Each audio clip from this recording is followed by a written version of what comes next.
Okay, good morning, all of you. Richard sends greetings. He should be on the airplane now on his way back from Dubuque, Iowa, where he taught the first group of our students for the new Master of Arts in Reformed Theology. So, but he'll be back next week, and I thank you for still coming. So let's start with a hymn. We'll do verse 1 of Great is Thy Faithfulness. That is in number 139. Or maybe you know it by heart. That's fine too.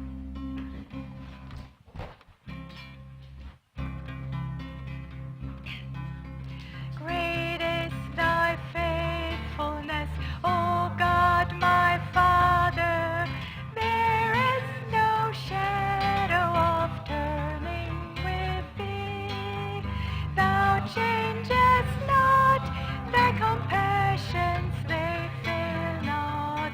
As Thou hast been, Thou forever wilt be. Great is Thy faithfulness, great is Thy faithfulness. Morning by morning, new mercies I see. All I have needed, Thy hand has provided. Great is Thy faithfulness, Lord, unto me. Thank you. I have asked Kate to open us in prayer.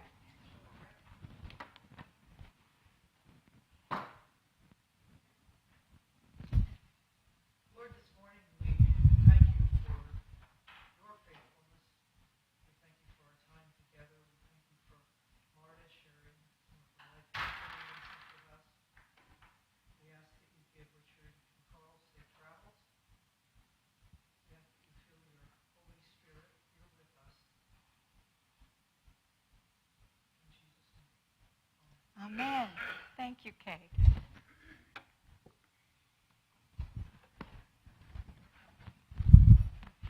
Well, Richard will continue our series next week, but I wanted to share something with you that has been very close to our heart. Richard and I have studied a lot the church under National Socialism, how they resisted and how they stood firm. So it has become a great source of inspiration and encouragement for us. And as you know, we have talked about providence in the last few weeks. And it's very easy to think about God's providence when things go well, you know. But when things don't go well, I think we tend to forget, at least I do. You don't think of God's providence. So I would like to take us back to a very dark time in Germany where you normally wouldn't think of providence, but God's providence was there.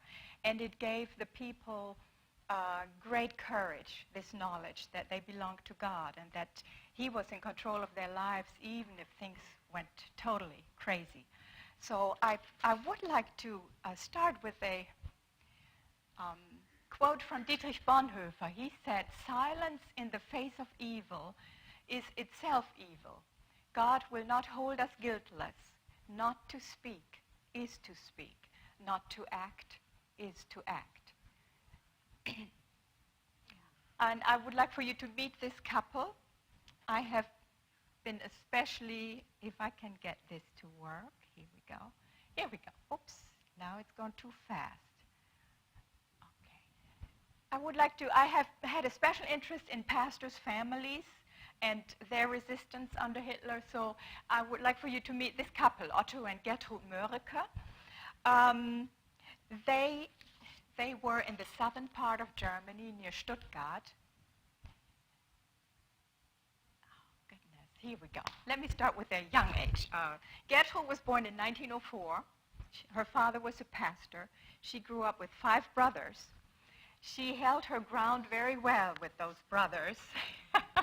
And so, yes, she had to. But she went to a boarding school, and at that time girls didn't really go to college yet or university. So she went to a boarding school, and the best part of that time was that she came to faith in Jesus Christ, and that changed her life. She came back home and helped her parents. She played the organ, so she did a lot of work in the church. And then in 1924, she met her future husband, Otto. Otto was a World War I veteran. He was also a pastor's kid. And he decided to study, he felt called to the ministry, so he studied theology and did an internship with Gertrud's father. And that's how they met. So they got married 2 years later, and the first church they had was a small congregation called Oppelsboom. Let's see how. This is in 1934. They were blessed altogether with 6 children between 1926 and 1945. So this was in 1934, and of course this was the time when Hitler had come to rise. It was he became the chancellor in 1933, and at first people were very positive about the social accomplishments that took place, and people went back to work after a very difficult time, World War I. But then many people soon realized, and the Mörikes among them, that Hitler had a very different agenda, and that he kind of put himself in the place of God, that he wanted everything to be his way, and that's a very mild statement in this way, but it was a term that was called Gleichschaltung. That meant that it was a conforming process, and that meant that National Socialism would penetrate every aspect of social life. For example, in school, in French classes, the children had to translate speeches by Adolf Hitler. That was their way to practice French. In math classes, where you wouldn't connect that with National Socialism normally, they had to calculate the difference between the bombs when they are dropped from an airplane and when they hit the ground. What is the distance? So it was it was crazy. They tried to penetrate every area, even to the traditional greeting, Guten Tag. You couldn't say that anymore. You now had to say Heil Hitler. So everything was taken over by that. Otto and Gertrud resisted this very much. And one day Otto came home and he saw a Nazi flag on the church steeple. He went up there with the help of a boy in the neighborhood, and they got that flag down. He took it to the headquarters of the Gestapo. The Gestapo is the secret police of Hitler, his bodyguards and his police staff. And he told them the swastika flag does not belong on a church steeple. Surprisingly, nothing happened after that incident, but the next opportunity was not far off. You might have heard the term the confessing church. Have you all heard that term? This was about 1/3 of all the Protestant churches in Germany that joined together, and Martin Niemöller was the founder of this. He was a pastor. And they stood very clearly against Hitler, and they stood with scripture and with the confessions of the church, and many paid a price with their life for that. So, but Otto had joined the confessing church because he felt we need to resist this terrible surge of power that is coming upon us and is trying to destroy the church. So you have to know that whenever a pastor joined the confessing church, you could guarantee that there would be spies in his service. This could be people from his own congregation who had allied with the Nazis, or it was a Gestapo officer, and often he would be recognized because he would take notes.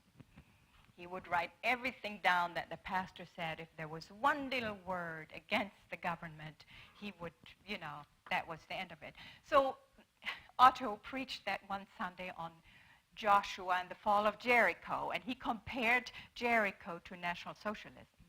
Now, that did not go over well. And, of course, there were spies, and so not long after that. And the elders knew this. They were aware that their pastor was in danger. So the Gestapo came to the manse. And you know what the elders did? The elders literally surrounded the manse with their bodies. They stood around the manse, and the Gestapo could not get in. There were too many elders. So they protected their pastor, and they really did what is said in the Barmen Declaration, which was written in 1934. Therefore, the Confessional Synod calls upon the congregations to range themselves behind the church, in prayer, and steadfastly to gather around those pastors and teachers who are loyal to the confessions. So this is what those elders did. So being an elder is a lot more than carrying a communion tray. As you all know, there's so much more to it. But these elders at that time, there was even another layer to it. So things warmed up between the Nazis and Otto. And so they got to him a few days later, and they demanded a copy of the sermon. And he was delighted to give it to them, because he said, maybe they read it and maybe I could convert them. So he was excited about that. It didn't bother him one bit. Then a short time later, though, they were transferred to a different church in Kirchheim an der Teck. It's a beautiful area in the Stuttgart area as well. And things got worse here. It was, Otto again had heard a statement by the propaganda minister Joseph Goebbels, and he had compared Hitler to a high priest at the right hand of God. And that just was too much. So Otto spoke against that. And in a prayer, in a Sunday service after this speech, he prayed for Adolf Hitler, and he prayed that God would not withhold the discipline of the Holy Spirit from him, but that he would grant it to him so that Hitler would turn around and acknowledge God as Lord. That was, again, way too much for them. Anything that was an attack on the Führer was terrible. So Otto no longer could teach religion in the public school, in any public school in Germany. And I have to tell you, this is something that is in Germany the way. Every pastor teaches religion classes in the public schools. It has been that way for years, and I was also a teacher in Germany, and I did the same. It's a wonderful opportunity to teach the Christian faith to the students. So, but he was no longer allowed to do that, and not only in Kirchheim, but all over Germany. So that shows how upset the government was with him. Then it got worse. In April 1938, Hitler had asked for an election. This was right after the Anschluss. That was the annexation of, I'm doing some history here with you. I hope you're okay with that. It was after Austria was annexed to Germany and was part of the German Reich. So now Hitler wanted to see how people felt about that. Was that a good move? And it was certainly still trying to control his people. Gertrud and Otto went to vote, but they added a little handwritten note with their envelope. And on this note, they were very clear about their grave concerns with the government. Gertrud, for example, called National Socialism a curse and eternal destruction for the German people. They did not mince words. They were very clear. And Otto asked about the arrest of 500 pastors the year before. They were all arrested, and nobody got a hearing because they had done something that the government thought of that was wrong. So anyway, so they questioned those things. That same night at 11:30, the Mörikes were just on their way to bed, and they heard a knock at the door. And voices shouted, men's voices shouted, "Open up, you traitor, open up." And they came storming. They kicked the door in. They came storming upstairs. They demanded that Otto got dressed. And then while he was doing that, he pleaded with them and said, "Please, do not hurt my wife. She is 5 months pregnant. And Gertrude had several miscarriages throughout their life, throughout her married life. And so he was very concerned for her. And thankfully, they didn't hurt her in any way. But these 12 to 15 men, they pulled Otto out of the bedroom and started to beat him up terribly because of what he had written on that little note in the vote. It was a very, I cannot imagine what went through Gertrude's mind, seeing that happen, and she was helpless. She could not do anything. Then they arrested him. Before they took him to prison, she was able to wipe his bloody face with a washcloth, and off he went. They put him to a prison in Stuttgart. This was the week before Easter. And in the pastors, in the church, that is one of the busiest times, with services and all. But Otto was gone then. Now, Gertrude, how do you tell? They had, of course, at that time, 3 children. How do you tell your 12-year-old daughter that her father had been arrested by the Nazis? That is quite a task to do. And Gertrude handled this in an amazing way, and I wanted to read that letter to you. It's a brief letter. This is old German writing, so I read it to you here. Her name was Dorle. So she said, and just listen how she handles this. Today I must write you while I'm in bed. I have to lay down for a few days, but I'm well, and we still may have hope for our little one. If God had not helped me, it would have been very difficult. And now, dear Dorle, we are in the season of the Passion of Christ, and remember how much he had to suffer. Although he was without guilt, they arrested him. They beat him, they spit on him and mocked him, and even crucified him. And Jesus said already then that his disciples and all who follow him would be treated the same. You know that even today this is happening. And then she lists 3 pastors to whom this had happened, and which this daughter must have known. And then she said, and now another one was arrested for the sake of the truth. And of all other prisoners, you know him best. It is your own dad. They picked him up Sunday night. And then she says, yes, this is bad. But everything changed for the good when Jesus rose at Easter. And everything will be well for our dad. For many are praying for him, and I know you will do the same.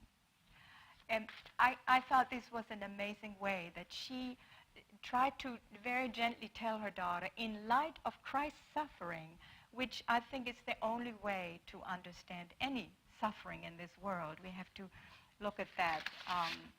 So this became a very difficult time for the family, because Otto returned after Easter, but he was immediately arrested again. And even a bigger mob came and said, Pastor Mörike needs to leave the town, and they didn't want him. So the confessing church government suggested that he would go to a different congregation until things calm down, if they ever would calm down. So he was, for 15 months, he served a different congregation, and Gertrude could not go with him. She couldn't just leave. So she stayed in Kirchheim for 15 months by herself with the kids, with 3 small children, under the watchful eye of the Gestapo, because they were watching her closely too.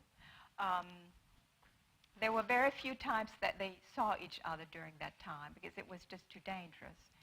And Gertrude later said, in retrospect, the best part of that time was the birth of their little daughter in August of 1938. She was born then, and so that was the highlight for her.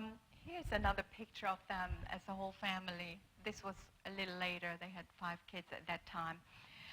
Otto was then transferred to a different church, and they were reunited again in 1939. This was right after after Hitler had invaded Poland in 1939.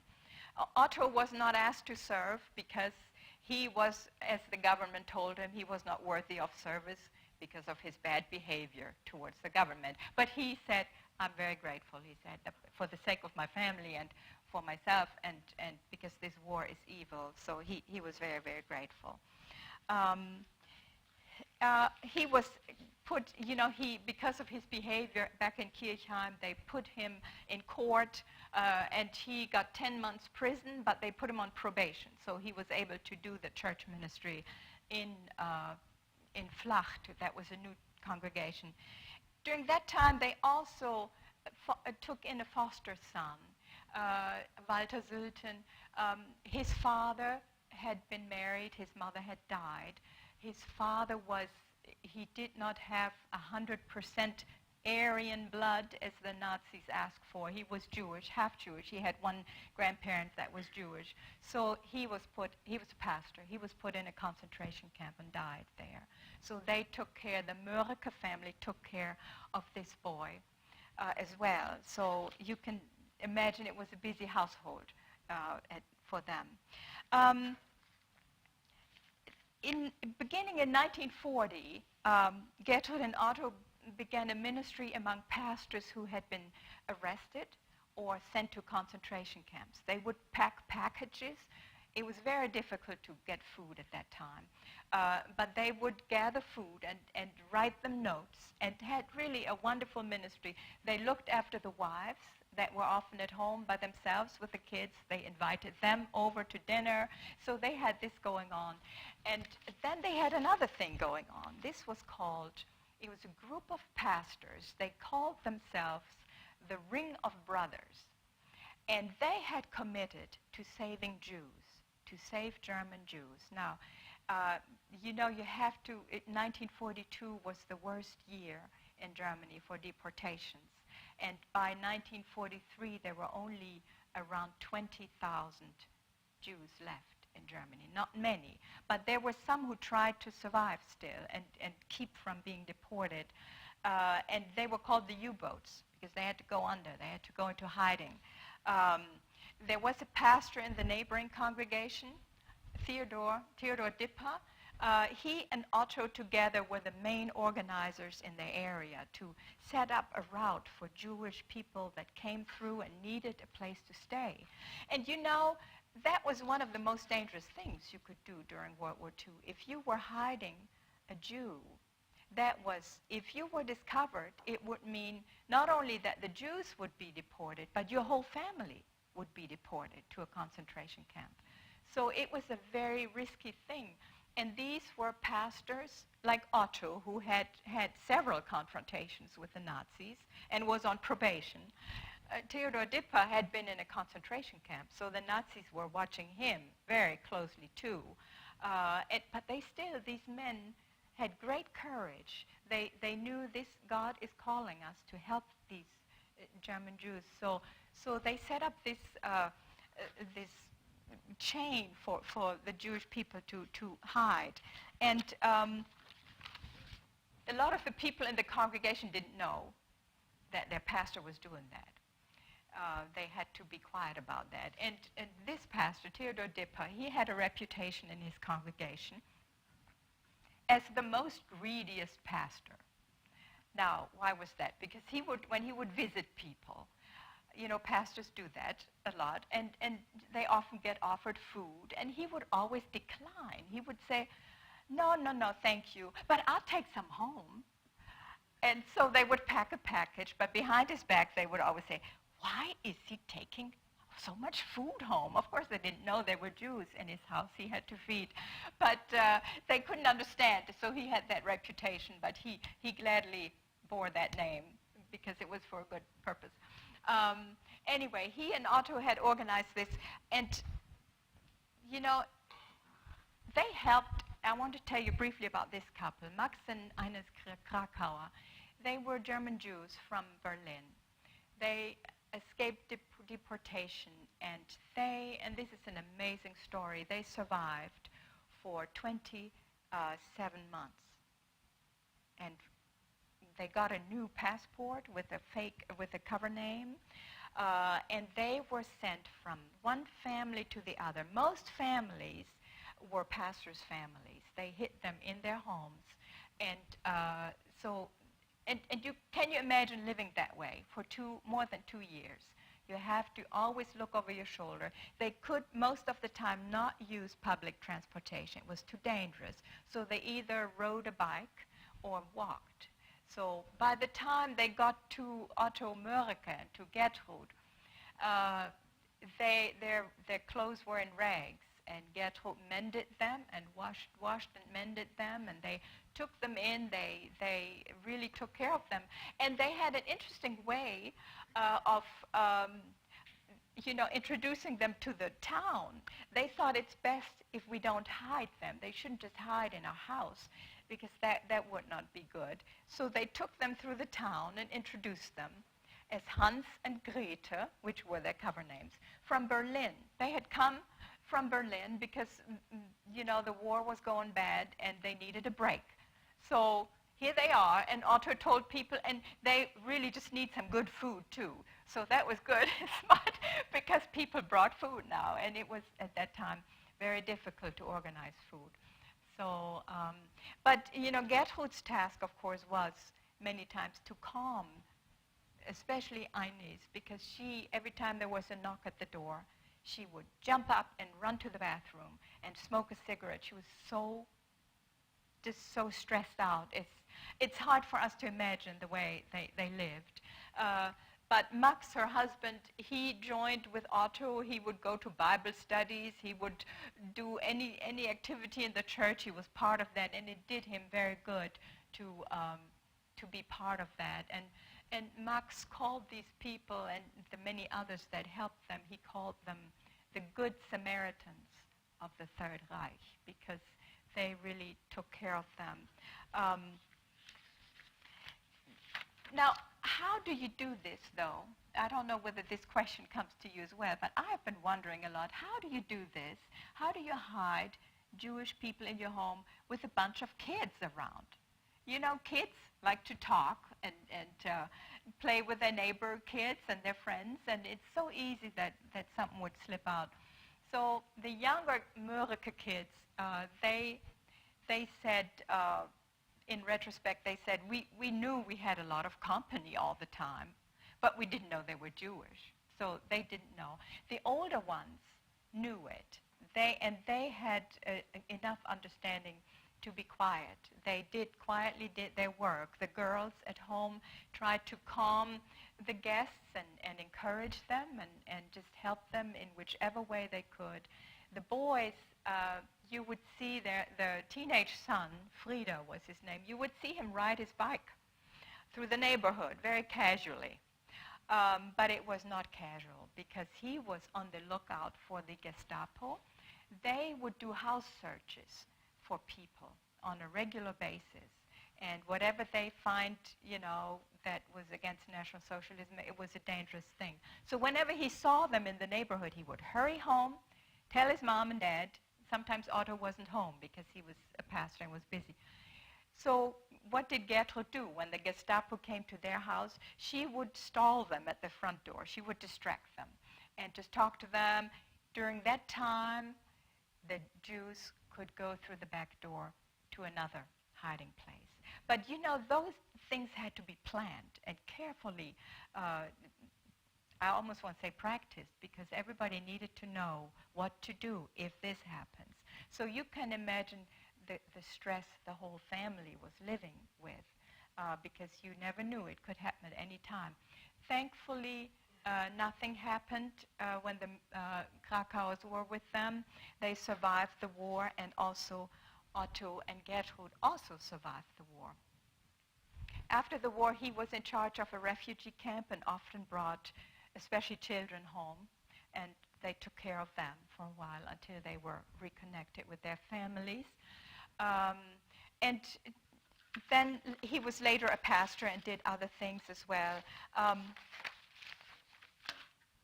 I just want to tell you something very interesting happened 20 years to the day after his terrible attack from the Nazis. He got a phone call on that day in 1958 on April 10th. And it was an anonymous caller, and this person said, I was there on April 10th. I was one of the key participants, and I am sorry. And then he hung up. So that kind of brought a closure to that terrible memory that they had about that day and time. And you wonder, you know, how could these pastors, and this is just one example, there are quite a few examples of people that nobody has ever heard of who have stood very strongly, and some of them paid with their lives for it. I'm trying to put a little book together about that, about families like this, where we can, I think it's a great encouragement, because we don't know what will happen in our country, none of us knows, but it's good to look at these examples, how they had courage, and you know, you wonder, how did they come to this courage? And I want to read a quote from Victoria Barnett. She is a wonderful, she's a theologian in this country, and also especially for the Holocaust and religion and the Holocaust. And she wrote this book, For the Soul of the People, Protestant Protest Against Hitler. And she said, a deep, steady faith not only led these confessing Christians into their initial conflict with Nazism, but sustained them as the scope of that conflict widened. Faith was a concrete reality for those in the confessing church. It is doubtful that they would or could have otherwise persevered as they did. Their faith enabled many confessing Christians to break out of set political and ideological patterns. They took God and their duties as Christians serious. And that was the source of their strength, their faith. And I think, coming back to providence, the knowledge of that God is in control, that gave them courage to stand and to act. And one last story. This is my father-in-law and my father. Talk about providence. When Richard and I were dating, we found out that our dads were born 10 days apart, September of 1924. Both of them joined in the war. My father-in-law was a top gunner on a B-29 in the American Air Force. My father was with the German Luftwaffe. So they both were enemies during that time. They fought in different theaters, but they still were enemies. They both became pastors after the war, and they baptized our oldest son, Robert, together. So that I think it's such an example of God's providence, that one day you're enemies, the next day you share the same grandchildren, and only God's grace can do that, you know. So I wanted to share that with you. And I thank you for listening. And are there any questions? Yes, Frida. So you mentioned that some of the pastors and family attempted to get food to those who were in prison Yes. and concentration camps. Right. Did they have friendly people on the inside of those institutions to enable that to happen? Yes, there was a time where that still was possible, where you could get packages to them. But then later it got very hard and it did not work. But I think that this German Jew, Max Krakauer, he said that there were quite a few people in the camps that survived because of these packages. But of course it was, there were people in the camps as well, some of them who were friendly and more friendly than others, and also in prison. That is a story I've heard many times, that there were always those who secretly, you know, passed on packages and all that. So, yes. Any other questions? Yes, Jerry. I don't know whether you or other people remember Marge Schott, the owner of the Cincinnati Reds, and she got kicked out of baseball primarily because she was a woman and the men owners didn't like her. Mm. But the reason they used was for saying the same thing that you said at the beginning of your talk, and that was, she was German, from a German family. She said, Right. when he started, Hitler did some good things. Yeah, And that's for that alone, she got kicked out of baseball. yeah, And that's amazing how yes. things have turned, but it's Right. still a very, very sensitive. It is, Jerry. People, You know, I'm afraid to say there are still people in Germany and in Austria today that think that Hitler did a good job in getting the people back to work, and there are very few, but there are some, I'm afraid, that still think that, but it was all a cover-up for, you know, the bad stuff So that he was. got them back to work. Yes, Because he started building. the Autobahn. He built the Autobahn. Yes. And also The on our lots. age. You're right. You're right. So people were fooled by that at first, and they had such a high picture of Hitler that when bad things happened, you had, you know, people would sometimes say, "Oh, if only Hitler knew, he would not allow this." That was one reason, and I in my research I came across some people who had that attitude. Then you had people who absolutely. They knew some of the bad things that were happening, but they were so afraid for their lives that they did not speak up. Then you had those who did not want to hear. There was one pastor, he tried to tell his congregation, some members, about the really bad things that were happening to the Jewish people. And this person said, "Oh, please don't tell me. I don't want to know." Because she didn't want to be in that situation later that she knew and didn't, you know, it was, but see, that was another group. And then you had people like Otto and Gertrud who saw and knew what was going on and did something about it. To go back to Bonhoeffer's statement, they acted and they spoke up and in the face of evil. So, yes, Jane. You mentioned that the pastors were able to teach religion in the public schools. Yes. Is that still going on? It still is going on. It is amazing. I was a teacher. Oh goodness, I'm in my 60s now. But when I started out, I was a teacher near Stuttgart. So that was around in the 80s, and I did that. And it was I could get my students a Bible. Some of them didn't have a Bible, and I prayed with them at the beginning of the class. It's still to this day. I have a brother who's a pastor in Austria. He goes to the public schools and teaches. So it's a wonderful opportunity. You do also teach Islam and Hinduism. You have to teach that too. But when it's time for the Christian faith, it's a great opportunity. So, yeah. And I tell you one little story. One little guy in my 5th grade class, we had always prayed at the beginning of class. And that day he had a big test. And he came to me that morning. He said, "Mrs. Burnett, are we going to pray today?" He said he had understood he needed prayer because this was a big day for him. So I was very glad when he asked me that. So anyway, Jane. Yes. Yes, thank you so much for presenting this. You are so welcome. Tell that your heart is really in it. How did you do the research? Yes, on the internet and other things, but I know the files were open in those cities, right? Yes, they are. I have not gone so far, to be honest, to go to the cities and look through the files, but there are several wonderful books. I'm afraid most of them are in German, which is my mother tongue, so I could find a lot of the material in those books. And yeah, I'm afraid and some stuff is online, of course, but yeah, it's... Russ. Winston Churchill is really a historian, and he wrote, "History will be kind to me because I shall write it."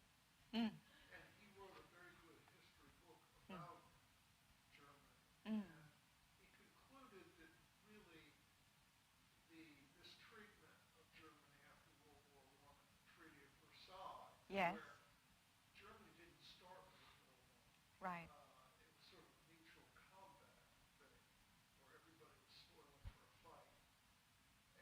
But Germany had to pay everyone Yes. for the entire cost of the Right. war. Right. And no one helped Germany. The United States, after tilting the balance, Mm. left the Germans to the mercy of the French, Yeah. or the lack of mercy of the French, who are very spiteful, and the English, who mistreated them very badly. Mhm. And of course, it set the conditions up where Yes. Adolf Hitler would come It- to power.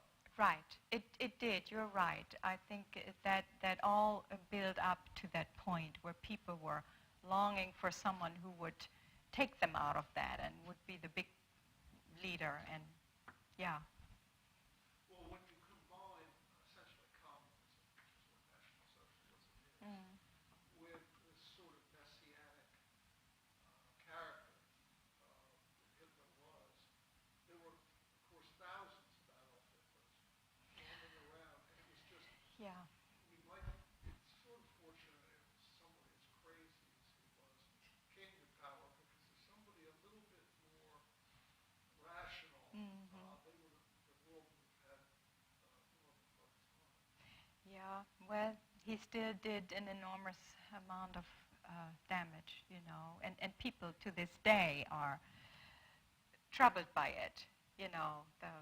Certainly our Jewish brothers and sisters, and yeah, it's, yeah, I remember even growing up, you know, when sometimes you wonder if you say you're German, you know, what goes through some people's mind. It's, yeah. But then I know I was not there when that happened, but I still feel that was a tremendous weight on my parents' shoulders and on, yeah, it's a difficult, complicated issue. So, anyway. Yeah, when I think of God's providence through Christian persecution, Yes. it started from Jesus actually, and he also taught it that Yes. if you live Right. a godly life, you will be persecuted. Right. Right. After the Holy Spirit came, first Pentecost and the first Jerusalem church, Mm-hmm. which is called Christians Yes. in Antioch, and when you think of the first persecution from the Sanhedrin started from Stephen, then the persecution has begun and spread, and Yes. how Yes. the Christians spread out. Right. And the purpose was when they moved to other Yes. regions, they Yes. started preaching the gospel. That's how Right. God used, and then Yes. for His kingdom. Exactly. And then from the Herod, Mm-hmm. James was killed, Mm-hmm. and then Rome. Yeah. And throughout the history, Yeah. God used persecution for His kingdom Exactly. increase. I wonder, you discuss about these people in Yes. Germany, Yes. how in that particular historical event, how God used, those people. Yeah, we are increased as we hear those Yeah. all the time, but Yeah.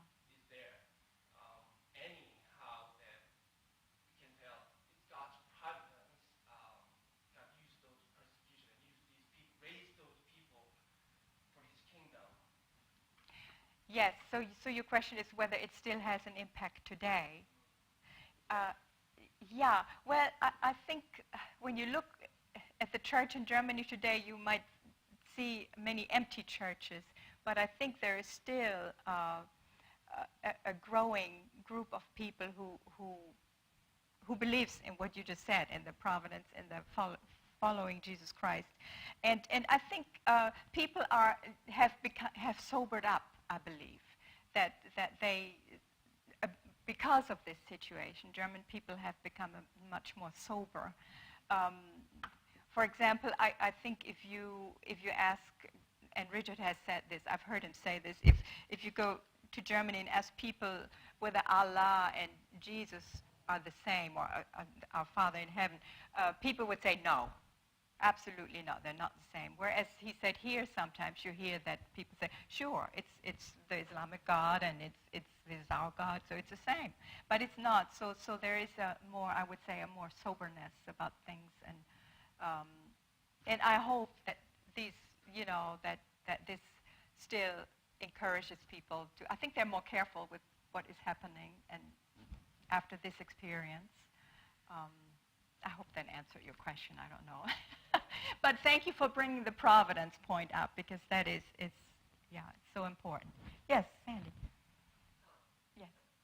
A thought about the gentleman who called and apologized Yes. for his Right, right. That was obviously a conviction of God. Absolutely. You're right. All of that evil Yes. that he saw around him, Yes. God drew him to him. Exactly, exactly. And I'm sure there were others that we don't know about who came to that conclusion. And I know my father, my own father, I mean, he fought in the German army. And he was 92 when he died. To his very last days, he always asked, how could we fall for that? Why did we believe those lies? He talked about that a lot. And you know what really helped him was coming to this country and meeting my father-in-law, certainly, and other former soldiers. He began kind of a friendship with an old soldier in the little town of Due West where we live. And every time he came, they would meet. And that was a healing thing for my dad to, because these people embraced him and accepted him the way he was. And it was very healing for him. Frida. So you made the statement that you believe Germans have sobered up in regards to their faith and I think so. I hope so. do you believe that Americans have sobered up in our time? Well, that is a big question, and I don't know whether I can judge that as a German. I'm still a German citizen, but I think there are certainly people who are sober here, yes. I would fully agree. There are others who are not, but then you have that in every country. I think it's good for the church to look at things like this, to learn the history and to learn those lessons and be prepared if something like that or similar or worse would happen, And we are in some very difficult times that some people decide to close their eyes to, and others look them right in the face and try to face them and do something about it, So, yes. I think it was so important that you started this marathon with this quote, because I've known that quote Mm, for a long time, mm, mm. and it bothers me. Yeah, because we do not speak up. Don't speak, and It- not speak is to speak. Right, exactly. That speaks, you're right. It is bothersome. And it's good that it's bothersome because it holds our feet to the fire, I don't want that. No, I know.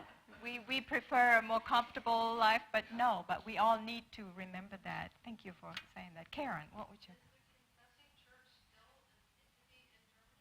Well, it's not called the Confessing Church. I think they after the war, they did go through I don't want to say not a split, but there were different fractions of it, and some people regretted that they did not continue in that strong spirit, because sometimes when the danger is over, people get more laid back, and they, that happens. So that the original Confessing Church in that way I don't think they don't call that themselves. But that doesn't mean that there are not churches that are not confessing, because people try to confess their faith and all. So, yes. Germany has been a schizophrenic country for 2,000 years in that half of it was conquered by Rome and civilized, and Christianity was forced on them as a state religion. They weren't very happy about that. The other part of Germany always was the part that, they were heathen, and calling to Thor and Odin. Yes, were my ancestors, the Yes. barbarians. gods. Yes. There were no gods in war. Yeah, right. And so you have an odd mix of this tension between the old gods and the new God Right. that is forced on them Yeah. by Constantine Yeah. as a state religion. Wow. Yeah, thank you for saying that. I think we have to go to church. Let's close with a brief prayer, okay? Father, thank you for your witnesses throughout these ages and for this family we looked at this morning. I pray that you help each of us to be your faithful witness in the place where you have us. We thank you in Jesus' name. Amen.